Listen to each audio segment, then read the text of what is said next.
Hey, welcome to the Thanksgiving Day version or weekend version of the Pigskin Review. It's playoff time, Lee. We're in the area playoffs.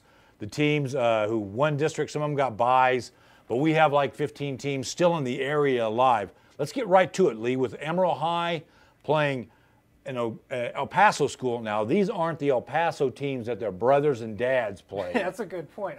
Chapin is 10-1. I think they've won 10 games in a row after losing their opener. Coach Maxfield of Emerald High says they're probably the best, at least the best 4A team over in El Paso. It's going to be an interesting game because it's a 10-1 team against an Emerald High team, which is 9-2. Sandies have played a very tough schedule, though. I'd imagine Emerald High is probably the best team Chapin has seen this season. Great point, and both of them blew out their by-district opponents.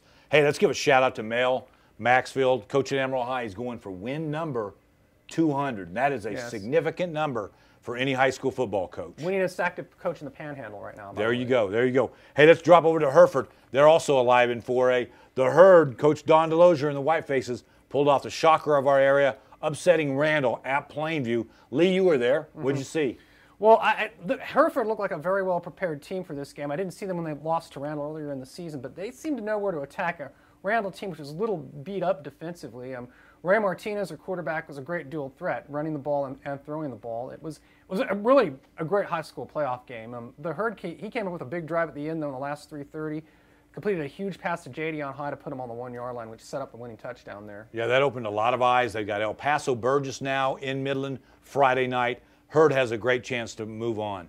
Speaking of moving on, let's go to 3A here. We got one team left. It's Perryton, Lee. They take on a familiar team you're very familiar with, having lived in Midland for a long time. Tell us about Greenwood. Midland Greenwood is I think they're a team which has changed a little bit over the last few years. Coach Chad Hanna went with more of the spread offense. They're one that likes to throw the ball a little bit more. That is a pretty interesting matchup. I don't know if you call it a study in contrasts or whatnot between what Perryton does and what Greenwood does. Probably more similarities now than differences, though. Right, and Perryton's coming off a huge win. Kind of an upset win over Estacado. I saw that game. Coach David Flowers, his team had to win the last 3 games to get in the playoffs. Then they win the playoff, and lo and behold, he has a son at Bushland. Stephen Flowers, yeah. Bushland lost their first 2 district games, and they won 3 in a row, and they won a playoff game against Brownfield. That might have been considered a mild upset. The Flowers family doing quite well going into Thanksgiving. They're combined 8-0 each last 4 games. If any one of them had lost any one of those games, they still wouldn't be playing right now. So they've come through when it counts. Say what you will about overall records, but you win the ones that count, and that's why you're still playing after Turkey Day. That is amazing because the turkey's going to be tasting great at the Flowers household. Congratulations. Bushland takes on a mighty Wall team. That would be a challenge for them. Right. 1 loss, I think, for them. Right, yeah. Here we go. Hey, let's go.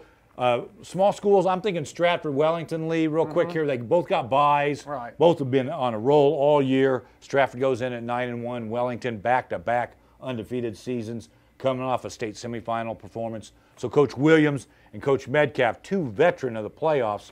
What do you think there? Well, I think those teams will be really well prepared this week. They had a week off to maybe rest up a bit and get ready to, not bang heads so much and take a look at their opponent for the next round. And I should probably be moving on here, I would imagine. Yeah, and real quick, Stratford will play Anson. Wellington plays Bovina. Anybody around town here, it's in Kimbrough Memorial Stadium, 7 o'clock Friday, one of our highlight games. Hey, we want you to go out and support your teams. We weren't able to mention all of them, but we know you support those big time. And go online. We're still doing the scoreboard. And don't forget to read us in the paper. And what about the Twitter accounts? Follow us on Twitter, Lee Passmore and Lance Launer, as the respective games this week. We will update with you as adequately and as timely as we can. We do our best on that. And man, stuff yourself and enjoy your family. It's Thanksgiving Day weekend. It's football weekend. You guys have a great day.